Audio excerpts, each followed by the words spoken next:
Ano yan? Parang tao lang. Fake truth yan. Dahil mismong tao, katotohanan. Bakit? Ang tao ay ayon sa wangis ng iluhim at ang iluhim ay katotohanan. Amen. Siya ang righteousness. Kaya ang tao ginawa ayon sa kanyang wangis. Tao mismong katotohanan. Amen. Ikaw mismo katotohanan. Kaya huwag kang maghanap ng katotohanan sa kapatid mo, sa ibang tao o kanino man. Kung naghihintay ka sa isang physical na superhero para ipaalam sa iyo ang katotohanan nasa sa iyo. Nasa individual. Amen. Dahil ikaw ay ginawa ayon sa wangis ng iluhim. At ang iluhim ay katotohanan. Ano ka? Di katotohanan. Amen. Ano po ba? At ang itinayo nila is itanghal ang sarili. Kaya naging solidong ehemplo ang human rights.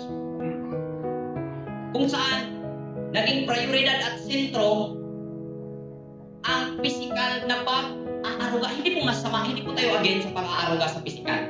Pero kailangan naroon na naging timon o guide ang patas at makatarungan at may hustisya Amen. na pagpapatupad. Ibiruin mo, mas binibigyan ng pabor ang kriminal kaysa pinatay ng kriminal. Mas pinagbigyan ng halaga ang kriminal na tinugis ng isang mambabatas o tinugis ng isang alagad ng batas. Kaya ang mga pulis takot ipatupad ang batas dahil sa batas ng human rights na nangangasiwa upang alagaan ang mga kriminal. Kriminal nagkaroon ng rights kailan? Dahil nagtatag ang tao ng Tower of Babel. That's right.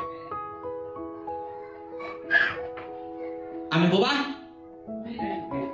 Yeah. Pag hindi mo alam ang nativity, mabibitag ka sa human rights law. Human rights law. Na akala mo, paborito sa kabutihan. Ating dating Pangulong Rodrigo Roa Duterte, naging pangunahing kalaban ang human rights. Amin po ba? Amen. At sa lahat ng nagdaang presidente, ayon sa kasaysayan ng Pilipinas, ang ating Pangulong President Rodrigo Roa Duterte ang pinakamagiting na presidente na nagpapatupad ng hustisya. Amen. At naging pangunahing kalaban ng ating Pangulo ang human rights dahil Agree. nahubaran ang human rights na ito ay tagapagtanggol ng mga rebelde sa batas. Hindi makatao.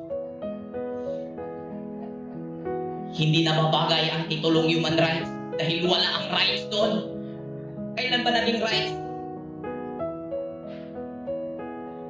Ang pumatik sa makasalanan. Kailan ba naging right ang wrong? Naging right ang wrong nung nabaliktad ang utak ng tao. Amin po ba? Naging katotohanan ang kasinungalingan nung nabaliktad ang tao. Ang utak ng tao. Tama nga, sinabi ni Propeta Isaias. Tama. Amen. Ang kadiliman, tinig ng liwanag. Ang liwanag, tinig ng kadiliman. Ang kabutihan, tinig ng kasamaan. Ang realidad, tinig ng kasinungalingan. Ang pantasya, tinig ng katotohanan. Baliktad utak mo. Amen.